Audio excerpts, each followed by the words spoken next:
we forget that we're very fucking capable and we can make anything happen. And that doesn't mean that suddenly you get on like the trajectory of success and it's like just check marks all the way. Like entrepreneurship is hard, but it's about resilience. And I think so many people are so much more resilient than they think they are. They're just in this place of comfort because your brain is smart. Its only job is to keep you safe. It will feed you bullshit about how dangerous it is out there.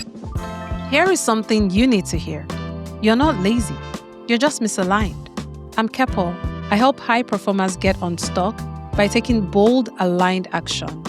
And this is Grow With Kepo, where we speak with influential trailblazers who've made their mark and found the clarity that changed their lives.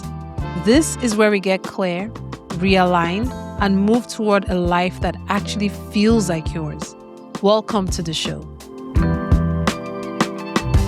Hello, everybody. Welcome back to the show. Today, I have an absolutely special guest, and you can tell from my voice, if you're listening, that I am so excited because this person is a trailblazer. You know, when I talk about bringing on trailblazers in my podcast trailer, this is one of them because she has walked the path, you all. You know, there's this proverb that I always hear Ed Milet talk about if you want to know how it is, ask the people that have gone down that path. And the person that I'm bringing on has gone down that path because she has done the whole thing, climbed the corporate ladder and built several businesses on her own and just like done really amazing things. And you know what? I'll let her introduce herself. Franceska, welcome to the show, honey. Oh my God, I'm so excited to be here. Wow. Yes, I would say, how do I sum up being a multi-passionate person? I would say empowerment coach, keynote speaker, serial entrepreneur. But we're not here to put you in a box, so I think we should just dive right in. Yeah, and I love that you're even saying we're not here to put anyone in a box, and that's exactly what we want to talk about. Tell us, what were you doing before? Like, what was your corporate life like? And, you know, let's just start from there, and then I'll ask you other things. So I think a lot of corporate 9-to-5ers had the dream of I just pictured it like glass box, sales team, you know, being at the top of the chain. And my background was in hotels. So I went to hotel and restaurant management school. And I remember watching a hotel being built when I was in high school. And I just thought, that's cool. Like, I want to go work in a hotel, but I don't want to check people in. I want to go work in a big office somewhere where, you know, it has to do with hospitality, but it's not the customer service side. It's more of the development side. It's like, how do we even make hotels? How do we even build hotels? How do hotels even exist? And when I graduated, I got the opportunity. I was living in Houston at the time. I moved to Dallas, and within 1 year, I moved to Dubai. And in Dubai, I worked for a corporate office, was working with presidents of 3 different brands. So we're talking about Fairmont Hotels. We're talking about Raffles. We're talking about Swiss Hotels, the owner of FRHI. So Prince Alawid out of Saudi Arabia. And I'm 24, newly married, moved halfway across the world. I'm living in an Arab country and I'm managing this team of 12 Filipinos. It's completely beyond what I was prepared for, but I wanted to climb the corporate ladder. And I was there for about a year, and then I wanted to make friends, and I wasn't making friends with the team I was working with or the vice presidents I was working with. And a friend of mine said, oh, you should go and interview with this company. And I didn't know what this company was, but she's like, you'll make friends there. Well, it ended up being a modeling agency. So I got signed, and I was just going to these castings, and I was going to these events, and I was working anytime I could outside of my 9-to-5.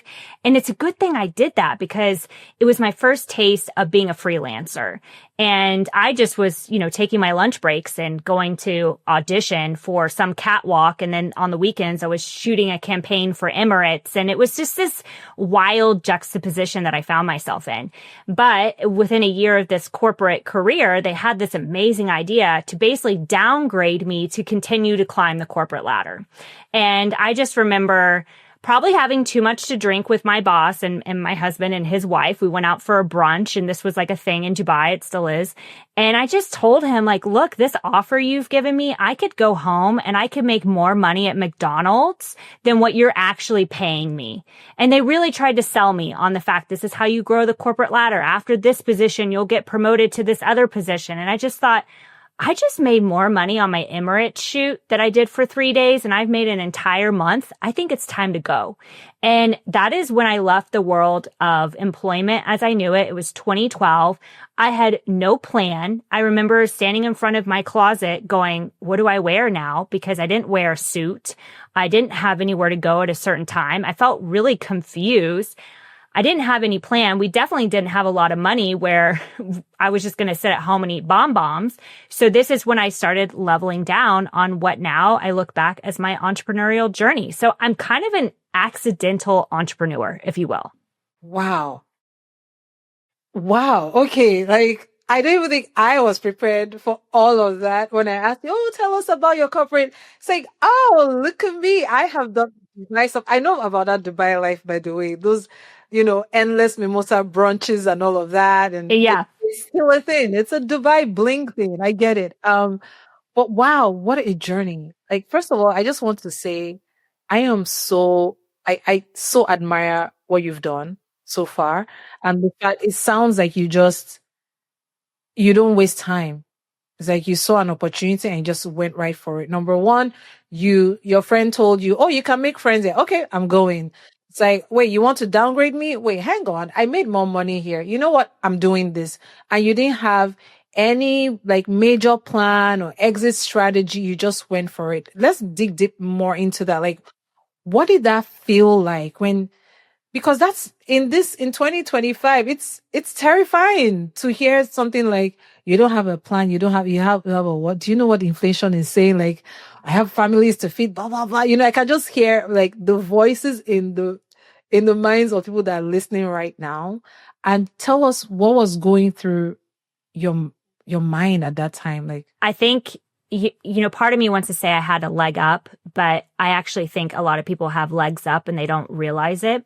The way I grew up, I always had my back. So I entered the foster care system when I was 12. I grew up without running water for 5 years of my life. And I just always had this attitude that once I'm an adult, I get the incredible privilege to choose my life. Because as a child, I didn't get any choices. I didn't get choices if I was going to be fed, where I was going to use the bathroom, what strange family I was going to live with next, if it was going to be a safe night or I'm going to sleep on the roof. So by the time I graduated, so to speak, at 18 and went into college and then went and got my first salaried job, I did the things that I thought I was supposed to do because that's what they tell you as a society, like, get a job. And I graduated right during a financial crisis. There were no salaried positions. In fact, I was one of the very, very few that got a salaried position. And even that, I remember going to the assistant of the dean who I worked for because I had to work and pay for my own college. And I sat down and I said, hey, this offer, I think it was like 32,000 or 36,000 or 39,000 for the year. I was like, I think there's a zero missing. Like, true story. And I remember she just looked at me and she was like, no, Franceska, like this is a starting salary. And I said, no, but I just spent a fortune on this education. I mean, there must be a typo. This is ridiculous. Like, this does not make sense to me. And she's like, well, there's nothing you can really do about it, Franceska. You should be grateful you even have a salaried position. I said, well, I'm going to negotiate extra time off. So I always had this fire in me, like, this is right, this is wrong. And I always knew that I had my back, that I was going to make it work. I mean, I think about, I've been married to my husband 15 years now, but we dated for 10 months, long distance. I was in Dallas, he was in Dubai. We had some issues in our relationship. We were already going to counseling. And I remember telling the therapist, like a week before we were getting married, that worst case, if it doesn't work out, I'll just divorce him. And she was like, oh, you're already thinking about divorce before you walk down the aisle? And I was like, well, isn't that like a normal thought? I mean, we're not in the medieval ages, but why would I just not even give this a chance? Because I fear it might not work out when I already know what the exit plan is. And I think so many of us get caught up in the fear of what ifs that we stay paralyzed, we don't even move, where you are already in your exit plan. Like I always said, like, you know, I moved halfway across the world. I moved to live in the Middle East. If I didn't like it, guess what? I can book an airline ticket and I can fly home. If I quit my job and it doesn't work out for me, guess what? I can go get a new job, or I can freelance, or I can ask my friend if I can work at their coffee shop for the next 2 weeks while I look for something. Like, we forget that we're very fucking capable and we can make anything happen. And that doesn't mean that suddenly you get on like the trajectory of success and it's like just check marks all the way. Like, entrepreneurship is hard. I mean, up and down on the way up. That is a very real thing, but it's about resilience. And I think so many people are so much more resilient than they think they are. They're just in this place of comfort. And to stay in comfort, because your brain is smart, its only job is to keep you safe. It will feed you bullshit about how dangerous it is out there and the inflation, and we have mouths to feed. And yeah, all of that is going on. That is all very true. But there is also a lot of millionaires and billionaires out there that have mouths to feed, and there's inflation, and like the world still goes on. And one day you will die. And these are like fundamental facts that also you remember. I am capable. I have never let myself down. Why would I start now? And what is my exit plan? Like, what is my backup plan if this doesn't work out? And I guarantee you, majority of people are already living their backup plan. So why wouldn't you just fucking go for it? You're so right, because people, I think what ends up stopping people is they just think that they're stuck and they don't have any other option. And, you know, why even try? Because I might fail anyways. It's kind of like the opposite of the mindset that you had in the beginning of your relationship, where you had to switch it. Like, no, like, you can't be thinking that if you're going to go into something, then just go for it, right? And know that you can actually count on yourself, right? Imagine you go into a marriage. It's the same thing. You go into a business thinking, oh, you know, well, if it doesn't work out, I can always just back out of it. And there's twofold to that, right? Like, you should go into it with the idea that, no, this is going to work out.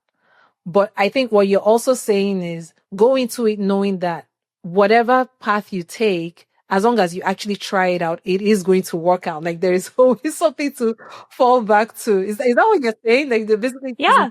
I mean, plot twist, it gets to work out for you. It might not work out exactly how you want it to, but, you know, for me, there's always risk in life. Like, whatever decision you make, it's a decision, even if you don't make a decision. So in that moment, when I was having difficulties with my partner, it was like, okay, I have the decision to call off a wedding and see how this is going to go. Or I have the decision to follow through and trust that this gets to work out for me because I'm not available for it not to. And if it doesn't work out, then what is my worst case scenario? Going through a divorce. Okay. Do I think I can handle a divorce? Abso-fucking-lutely. Do I think that I can handle living with regret, not knowing what it would be if I really didn't go for it? No. And I think so many of us are we would much rather avoid rejection than living with regret. Like, we're choosing regret every day over living with the possible feeling of rejection. And I think this is what's killing dreams. And I'm really hoping someone feels inspired. Now, if you knowingly know this person is not good for you and they're toxic and they're abusive and you're saying, oh, well, maybe if he isn't nicer to me, I can exit this relationship. That's not at all what I'm saying. I'm saying that I was in a position where I was 23 years old. I was fresh out of school. I was living in Dallas, Texas. I had the opportunity to move to Dubai 4 days later. I'm getting married to someone who I genuinely believe was the man of my dreams.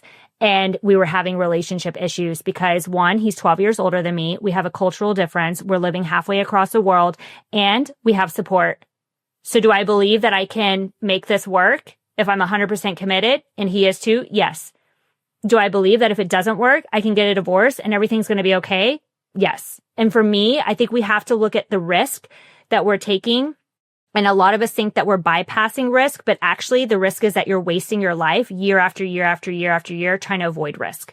It's like saving money so you know it's there, but not investing it because you might lose it. You lose money every day that you save it, that you're not investing it simply because of inflation. And so we have to work backwards. Yeah, I absolutely love that. It's like, go with the conviction that it's going to work out for you. And if it doesn't work out for you, you know that it's not the end of the world. And you said something where you said, we all die. And no, it's true. We all die. Nobody makes it out of life alive, right? So it's a matter of what are you going to do with your one wild and crazy life between now and when you die? We all have that in common. We were born and we're going to die, so what are you going to do between now and then? And regret does weigh a ton. I know for me personally, I have started and stopped a lot of ventures, in trying to escape the 9-to-5 grind and escape, the golden handcuffs. And you all, if there is something that is, I don't think there's anything more painful than that regret, Franceska, that you talked about. And that is the thing right there. We're afraid of, what if it doesn't work out? What if I fail? What if I look stupid? What if I look like a beginner? What if though? And I think for me, as somebody who has had those fears and who has started and stopped, and also, I have those regrets, I can tell you, I 100% agree with you that regret is the biggest risk. Is waking up 10 years later, you're like, shit, I should have started this thing like 8 years ago, and even that thought process can weigh us down. Right. Yeah. I think that also can keep you stuck too. So I would say anyone that's kind of struggling with sitting in shame, because you're suffering silently in shame, and that's never going to get you anywhere. It's reframing it to and I'm going to trust my timing. And I'm going to trust that the right people are meant to come in my life now. And I'm going to trust that I'm actually going to have the better ideas now. And I'm going to be able to lead myself differently now. And I've been able to set myself up for success, because the energy that we're using, and I think honestly, the hardest part of entrepreneurship is literally the thoughts. And if we could be a little ninja at the gate of our brain when the thoughts start coming in, when Critical Kathy wants to start reminding you about what a fuck up you are, you need to send Critical Kathy on holiday.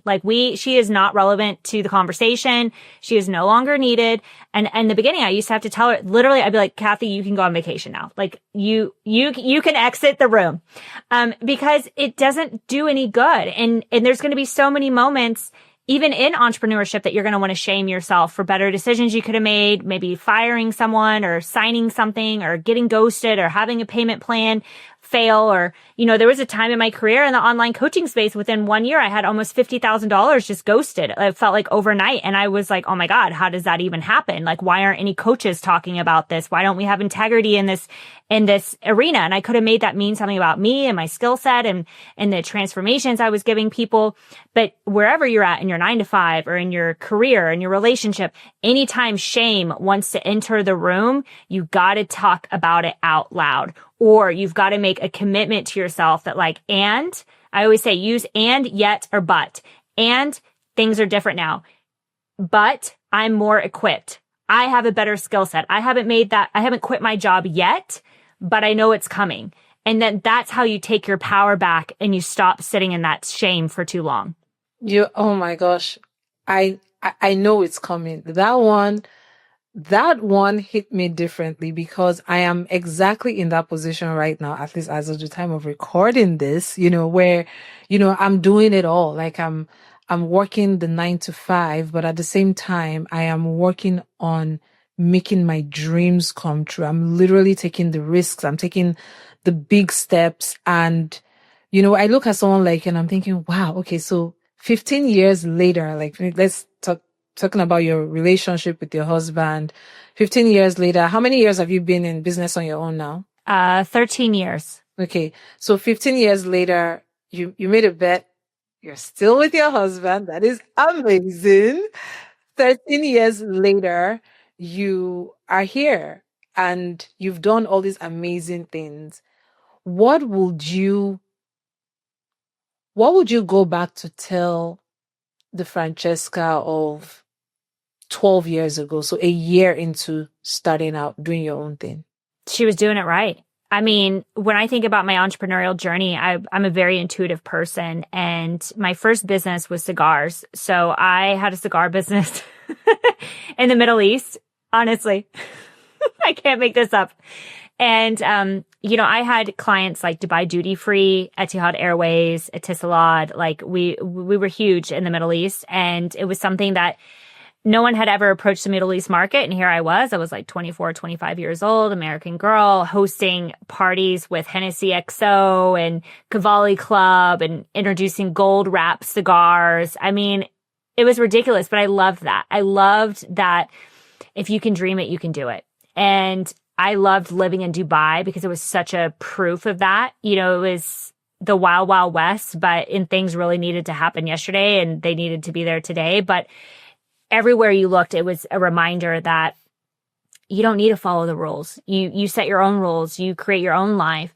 And so I did that for about a year, and I was still modeling and I was doing events, and I got really burnt out. And I remember at one point I just said, well, I'm not doing this anymore. I didn't enjoy the client I was working with. I didn't enjoy the product I was selling. I wasn't a consumer. I didn't enjoy working with the family side of it. And I just sat down one day and I sent an email and I said, we're restructuring internally.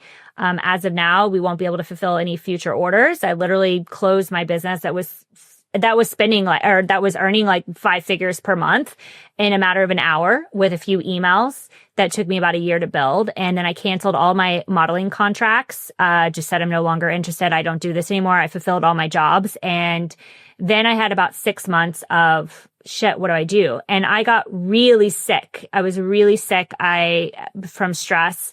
And I thought, well, if my main motivator was money to prove to the world I was someone, because let's remember, I grew up without running water. I wanted to show the world that I was worthy. And I found that through how gritty I could be, how hardworking I could be.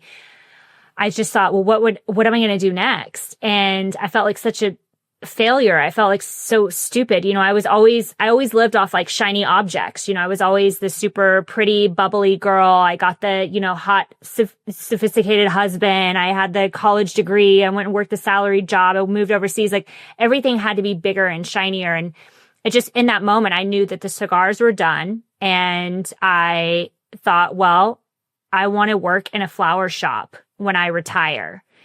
And I just thought, well, that is the stupidest thing. Why would I work for 40 more years so I could finally actually go do what I want to do? Like, that makes no sense. And I wasn't even driven by, it wasn't a money decision. It was just it was so ingrained in me that you don't do what you want to do until you retire.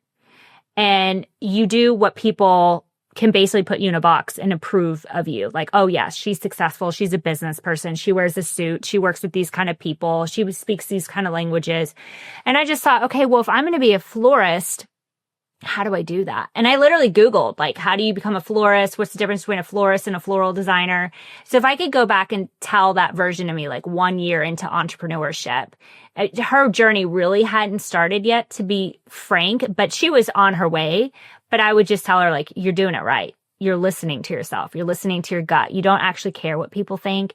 You're not in it for the money. And again, it's not because, we have plenty of it. It just wasn't even a thought. It was just what would I do next? I'm in this place where I've contracted this disease because of stress, and it was because I chased money, and that's clearly not working out. I'm not happy. I thought I would be happy. So what do I want to do? And that's when I thought, well, I guess it's the retirement thing. Maybe we do the retirement thing before we, go back and get a job. And that's really how it started. So trust yourself, listen to yourself. You already know. Yeah. And there are some other big things that you mentioned here, which is, it's not even about chasing the money. It's about doing that thing that you really want to do now and bringing what is in the distant future into now and living your own life, not someone else's life, someone else's design for your life. Because I think that is the trap that a lot of us fall into. It's we don't even know that we're living by someone else's programming. We're in this matrix and and there's just this idea that this thing that I want to do, that I really want to do, is just my hobby, or it's just a side thing. Why can't it be the thing? Or I told the client yesterday, I was like, ¿por qué no los dos? Why can't it be both right now? For me, right? why should I say that? Oh, let me climb the corporate ladder first, make some money, have some real estate investments, have a cushy 401k, and then start my coaching business. Why? That's a trap. And it's a trap. And the very dangerous part about that trap is that thing that we talked about the fact that no one makes it out of life alive. But there's another angle to that. You don't know when your time is up. And what a tragedy. I think for me, my biggest fear is getting to the end of it all. And, after I die, like seeing how everything could have been for me. It's like, oh my gosh, like look at all the stuff that I missed out on. Like, wow, So there is that. I love what you said about you thought the money was going to make you happy. But that's actually not what made you happy. It was doing the thing. And there is something, I know the types of people that are listening to this right now or watching. They are thinking, oh, of course, it was easy for you to do all these things. You already had a job and you were married. So you had somebody else to foot the bills, the rent and all of that.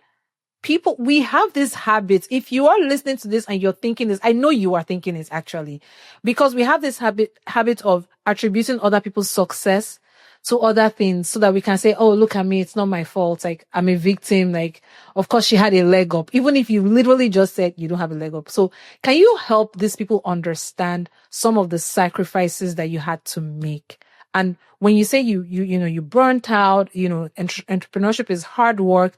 Like, let's go into more detail about that. So they know that even when you quote unquote have a quote unquote leg up or a spouse that maybe at least is double income, someone can support you. Can you please help them understand that it's still not a walk in the park? Yeah, because, that was the beginning, right? So if we flash forward a little bit, I go and become a florist and I have this international floral design business. And in 2019, I become the sole breadwinner of my family with my business. My husband has a midlife crisis. It's a huge financial drop in our home, something that I really wasn't prepared for. But when I think about entrepreneurship and even just going through the pandemic, like weathering that storm, reinventing yourself, creating a completely new business, fronting all of that cash to be your investor to make that happen because you believe in it. And then just going year after year after year and not seeing the proof you want. And you've definitely pretty much fallen out of love of the like hypothetical dream you thought this was going to be, but you stay committed no matter what. And I always say, like, not everyone is meant to be an entrepreneur. I think entrepreneurialism has been thrown around as this like really fancy word that the only way you're actually successful or worthy as a person is if you go and create something yourself. And I don't think everyone is meant to do that. I mean, if everyone was meant to do that, we would have no companies because nobody would work in our companies. We need teams. We need people that are incredible number twos. We need visionaries. We need people that want to clock in and clock out. Like we need everybody. So I don't think that that's what makes an entrepreneur. I think what makes an entrepreneur is how resourceful you are, how relentless you are, how resilient you are, how you have the ability to not make your current circumstances mean anything about your success.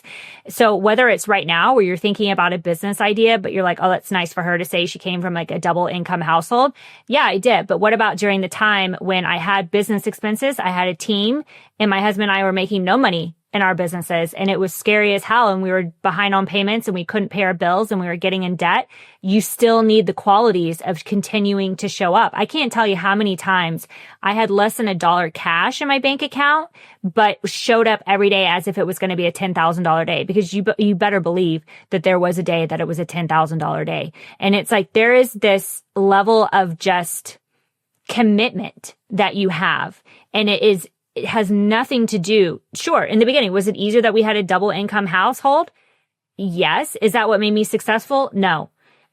It was the same opportunity of just because we have a double income doesn't mean that we can only rely on that. So now I really have to get it in gear. And guess what? When that income goes away, my business better be able to support us during a very long period of time. And then when it can't support us, I've got to go find additional resources, or I've got to get creative, or I've got to be locked in even more.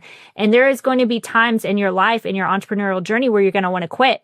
And I can't tell you how many seasons I've gone through where just every day I'm like, if I don't quit, I win. If I don't quit, I win. And there's a million reasons as to why I should quit. And everyone around you will tell you to quit, and it won't make sense to anybody. And this is what we glamorize. But when we're going through it, we demonize it. We make it mean something about us and our success, or we make it mean something about, oh, they're stupid, they can't get it together, or they made bad decisions.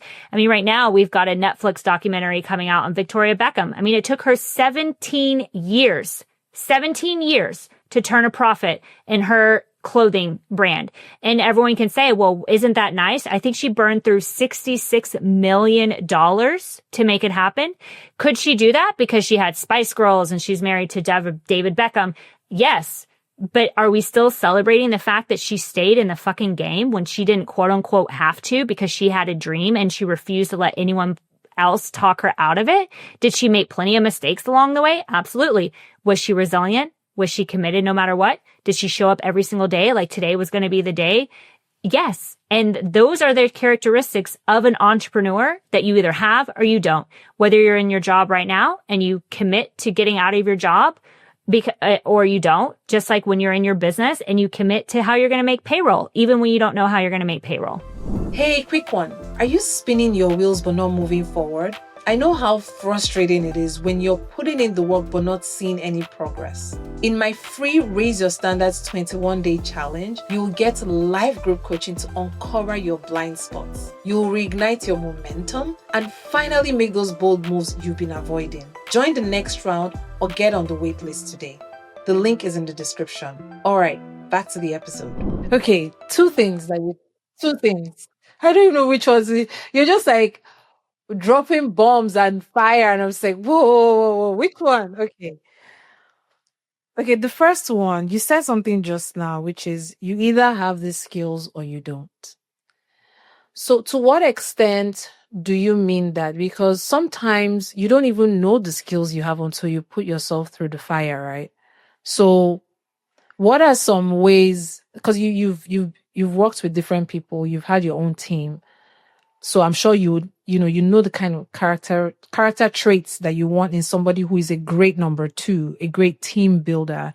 What would you say are the character traits of someone who is like, sis, don't worry, or bro, don't worry, like just be a very happy number two and the person that does all the processes versus you need to get out and go do your own thing? I'd say a number two is someone who wants to make something happen. Like they're like, give me the blueprint. You just tell me what to do and I'm going to make it happen. Like you lead and I'm going to follow, and I'm going to make sure everyone in the back has a sack lunch and we're all going to be on the same bus. That is a great number two. And there's like one of my best friends. She's like, I would never want to do my own thing. Like I love making things happen for other people. I love being the executor.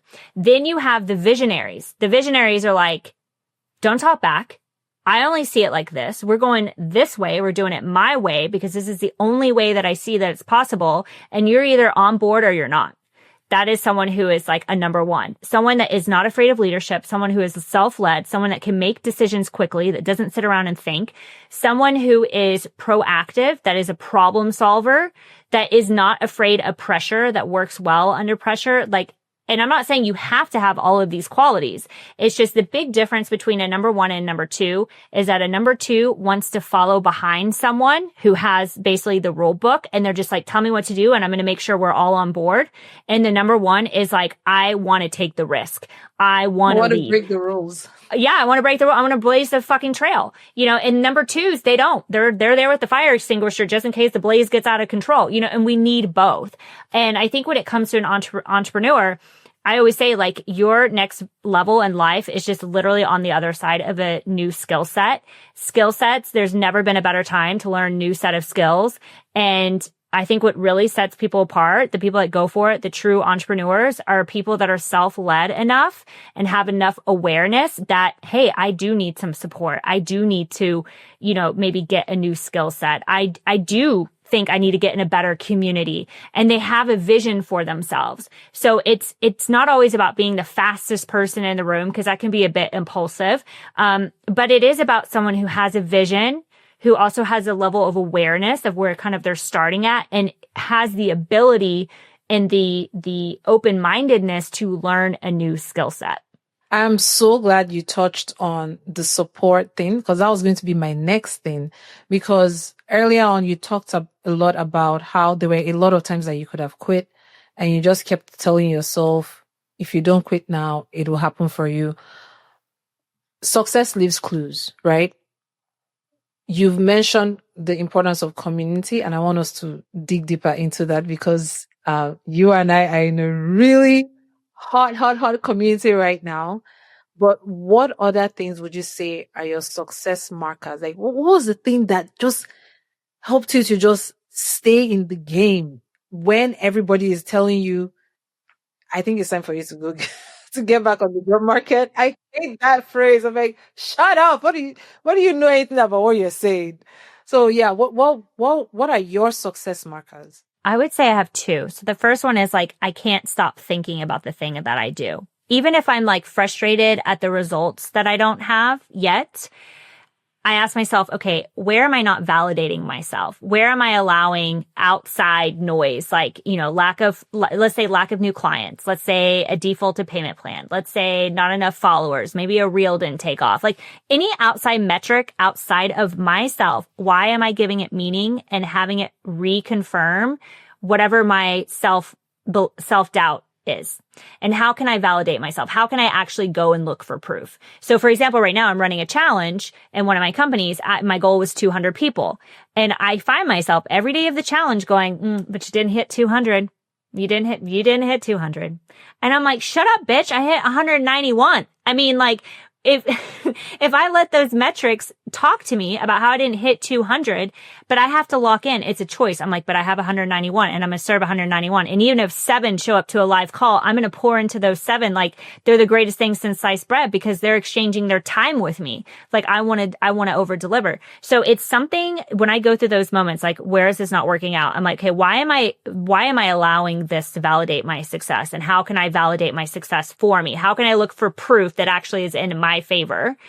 And also, there was a time, and I just can't stop thinking about it. Even if I'm disappointed, I think about how I want to make edits to a book, or I think about another course I want to run, or I think about, let me throw up this reel, or let me make this carousel. Like my brain still goes there. It's the first thing I think about. It's the last thing I think about. It's like, I'm still obsessed. Even if I'm annoyed, I'm obsessed.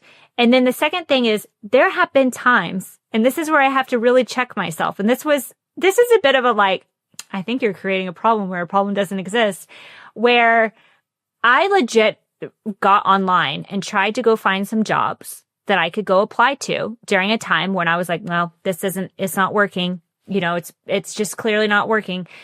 And every job I found, I was making more cash in my bank every month than that job would pay me. And that's when I was like, what are you doing? Like, what are you actually doing? You need to get back in your business. You need to double down. You need to take it to the next level. You need to get into a community. You need to work with someone that's going to call you out on this bullshit. But this is asinine. Like, you're spending quality time and energy. That's what I said. You got to call out your shame, because it will show up, and you will sit in silence with it, and you'll start telling yourself some bullshit stories. So my bullshit story was, I'm not making any money. People aren't buying. This isn't working. Let me go look for jobs. And then getting frustrated that the amount of money that I would be paid to exchange 40 hours of my life every week, I was already making sitting in my pajamas at home. And this is when it was like, no, girl, you actually just got to like buckle up and get even more locked in. So signs of success, or clues that you still stay on the path, even when it looks like it's not working, you can't stop thinking about it, and you're already making some sort of money, or you have some sort of inquiry. And guess what? That's not even hard, because if you were to lock in for like 2 weeks and really go all in on this, someone is going to message you. Someone is going to comment. Someone's going to like something, and they're eventually going to buy. And buyers become buyers on the day that they buy. And the only job you have is to literally create something for them to buy. So signs of clues that you should stick with the path. You think about it all the time. It's what you want to do. And you're heating up an audience of buyers. Yeah, I so love that. I love it when you said you're annoyed, but you're still obsessed. I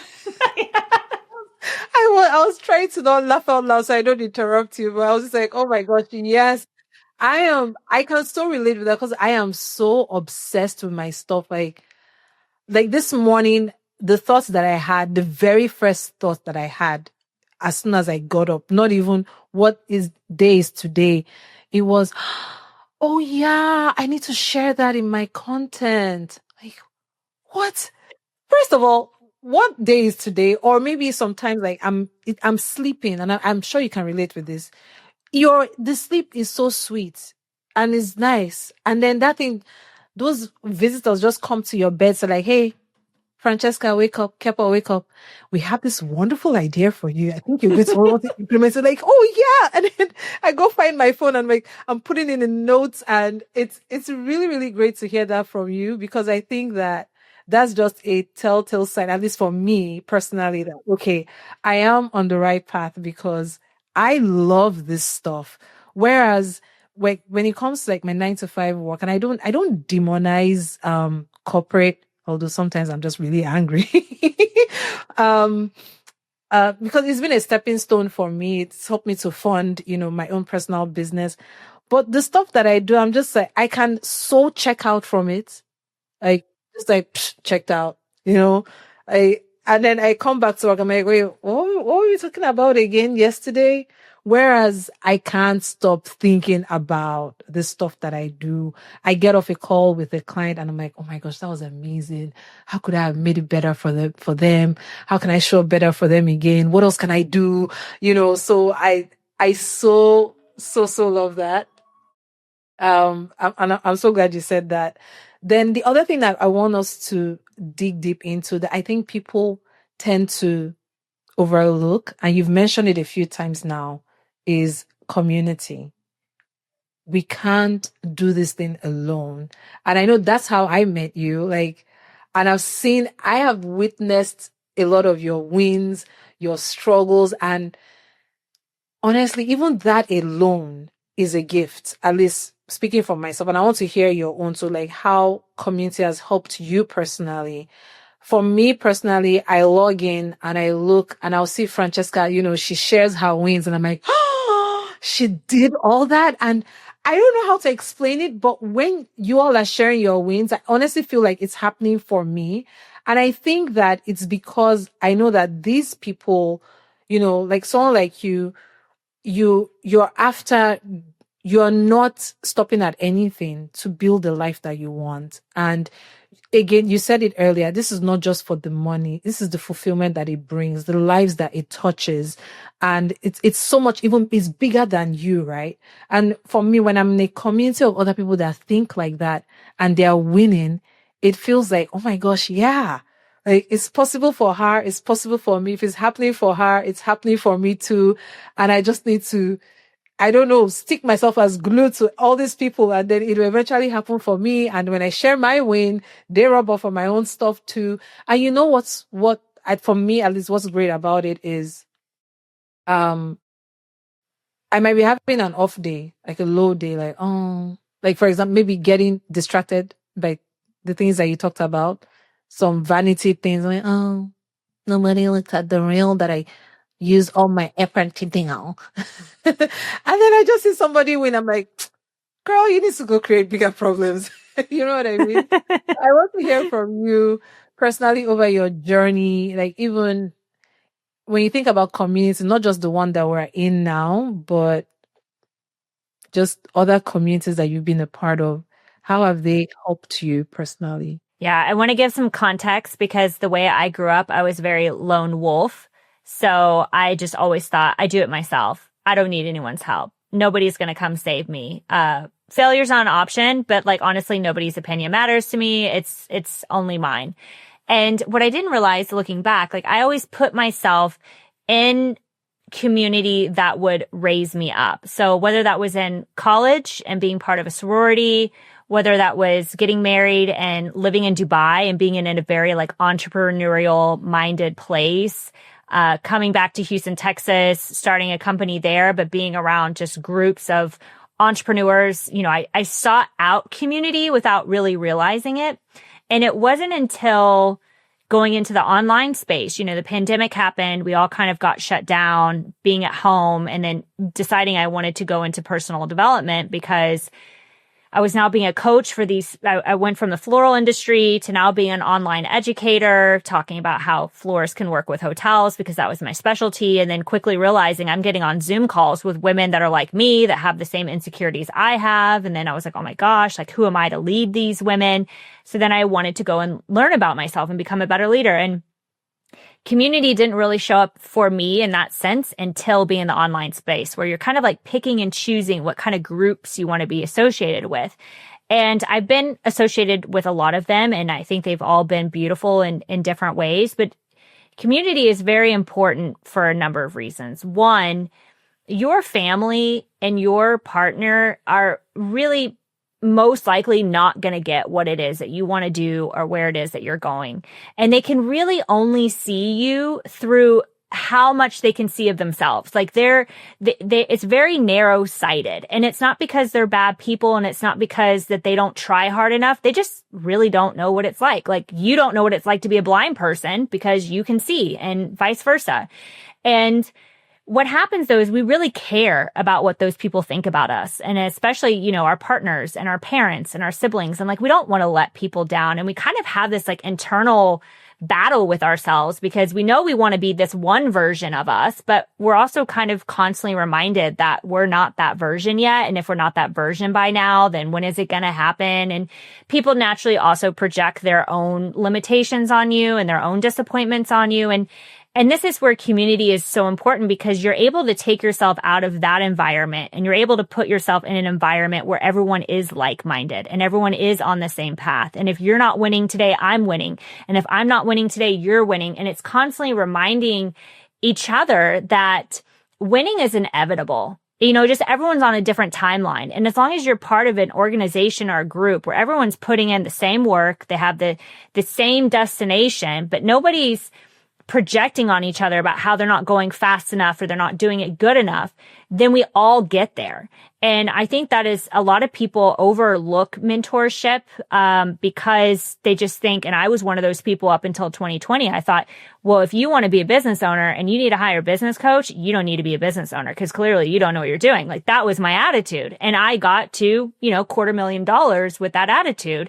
And then I quickly realized, maybe this is why I haven't been able to get past, 300, 400,000 a year. Maybe this is why the idea of becoming a millionaire seemed absolutely ludicrous to me. Like, who becomes millionaires? I mean, I was a girl who grew up without running water. I was happy with my 250, 350, 400. And when I got my first community, it was all about millionaires. It was all about popping like millionaires, popping like popcorn. And I'm like, are these people high on life? Like, where are these people making millions from? But then I got obsessed with the idea of making millions. And I was like, well, shit, I think one day I'm going to be a millionaire. You know what? I'll be the first millionaire in my family. And community is, to sum it up, why I think it's so incredibly important. It's like faith. Faith is believing without proof.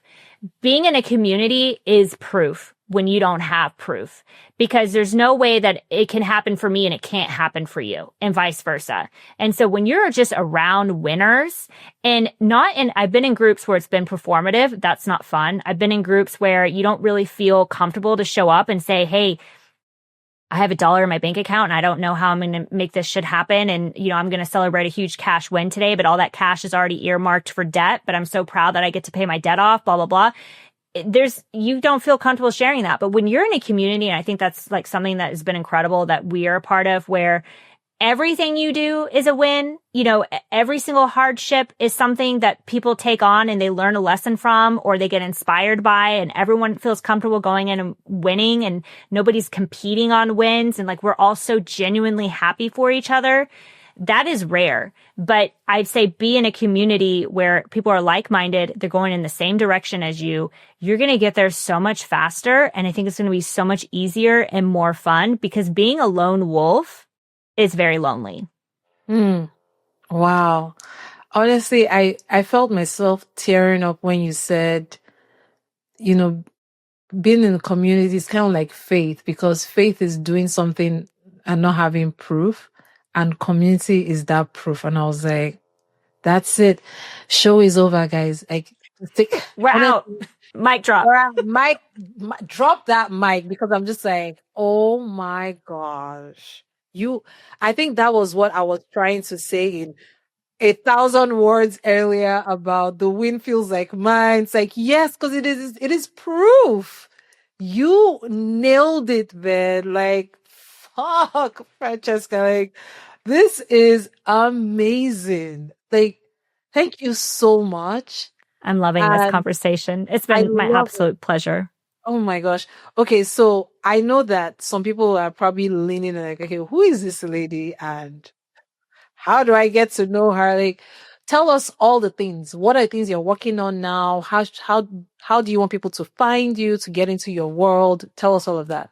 I would say, I'm sure we're going to put down below a link to Instagram, but I'm always on Instagram. It's my first name and my last name, but it's 18 letters long, and I don't expect anyone to know how to spell it. We'll be in the link, you all.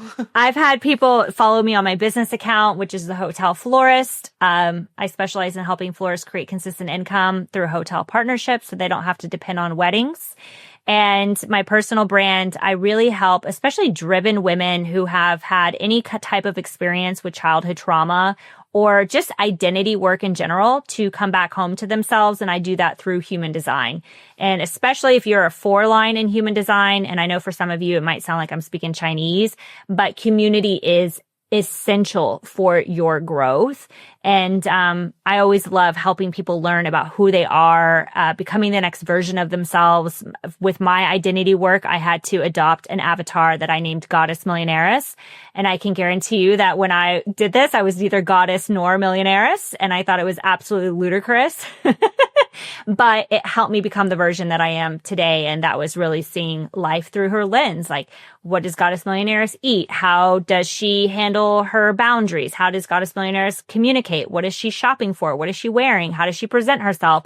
And anytime we are looking to up level in life, whether it's, leaving that 9-to-5 or changing, pivoting in our businesses or how we want to represent ourselves, we oftentimes need to get behind some sort of avatar to make that happen, because otherwise we kind of stay in the same place. We make decisions from the place that we are right now. And that's been great. It's got us to this point, but it's not going to help us get us to where it is that we want to go next. So if identity work is something that you're looking for, human design, especially identity after trauma, that's what I specialize in. And I'd love to chat more. So do you feel like we gave everyone the nuts and bolts that are in the 9-to-5 that are ready to expand? Do you feel like we need to leave them off with any tips or anything? What are you vibing with? What do you want to know? I know. What do they want to know? What do I want to know? We've given them a lot to ponder, even me, a lot to ponder as well. I would say while you're thinking, the 9-to-5, I feel like is such a gift because it is stability. It does allow you to determine how fast you're going to put your foot on the gas. And when I think about clients I've worked with that have had 9-to-5s and come to me after, a 20 plus career in something, and they're like, I just know my soul is dying and I really want to do this thing. And I'm so scared because, I'm in my 50s and people are like, this is so stupid. Like, you're so close to retirement. And why do you want to throw this away? When I think about the moves they have had to make, they got themselves in a place where they weren't too comfortable, but they had something set aside, but it gave them about, a few months to get it going, where they didn't have the opportunity to get too relaxed, but they could also sleep at night. And I feel like if you're ready to leave your 9-to-5, you just cut your expenses, set that cash aside, tell yourself, okay, once I hit 3 months, once I hit 6 months, whatever your reserve is. And then when you hit that, celebrate by quitting your job And you're already starting your business. Like, you're already working on your business. That's not going to change. You're just going to have more time to pour into your business. And think about, if you're already seeing success now at the time ratio that you're able to give it, then the success is only going to be tenfold when you can give it 10 times the amount of time. So that's been something that I know has been really helpful for my clients. And I've had a client, she left after just a few months. She knew it was the right thing. And within months, she replaced her corporate salary and never looked back. So it is totally possible. But you're the only person that's driving that ship, and you have to determine the speed. Yeah, no, that is actual great advice, especially for people who feel like, oh, I'm already at this age. It's too late for me. Right? Yeah. And It's never too late. It's only late if you're dead. Exactly. And it's just this bullshit story that people tell themselves, like, no, it's not too late. Like, it's funny because they think it's too late for them to start, but it's not too late to just continue on this trajectory, and they're looking forward to their retirements like 15 years from now. Make it make sense. Like, it doesn't make any sense at all. Yeah. And think about it. If you were to leave, like, I guarantee you, she left. Let's say she left. This business didn't take off. The business didn't replace her corporate salary. She didn't have the freedom that she wanted. We haven't traveled the world together. We're about to go to our 4th country next year together on a retreat. Let's say none of that happened and she went back to her job. I can't guarantee you for legal reasons, but I can say with certainty that when you go back to your job, you're going to be paid more. When you leave one job and you go to another job, you can negotiate a higher raise. So you win either way. You know what? We've come full circle, because it's literally what you said in the beginning, which is, it's twofold. Go with the conviction that it's going to work out for you. And if it doesn't work out for you, what's the worst that can happen, right? That is amazing. You'll go back to where you're at right now. Yeah. But probably better. Exactly. Better and wiser. And if you decide to pick it back up again, you would have learned so much about yourself that it's just like, next level. Yeah. Just honestly, failure's not an option. Yep. The real failure is not trying. Yeah. The real not going for it. Is not trying. Yeah. Honestly, that sums it up. We don't need to. You have wrapped this thing up in so many pretty bows. Like, if you're listening to this and you still don't have a nugget, and you gotta get your hearing checked. Yeah. No, this was so good. Oh my gosh. Thank you so much, Franceska. My pleasure. Can I just say, I so admire you, and oh, thank you. All the things that you've done, and your grit, man. Like, wow, that's award level grit, you all. And I so admire that, and I'm cheering you on here and in our community, and I cannot wait to see what you do over the next, even 3 to 5 years, not even a decade. I'm so excited for you, and excited to see what you build. So me too. Thank you for this. Yeah. And we're just getting started, so that's the exciting part. That's right. Thanks for tuning in to Grow with Kepo. If this episode sparked something for you, subscribe, share it with a friend, and keep growing.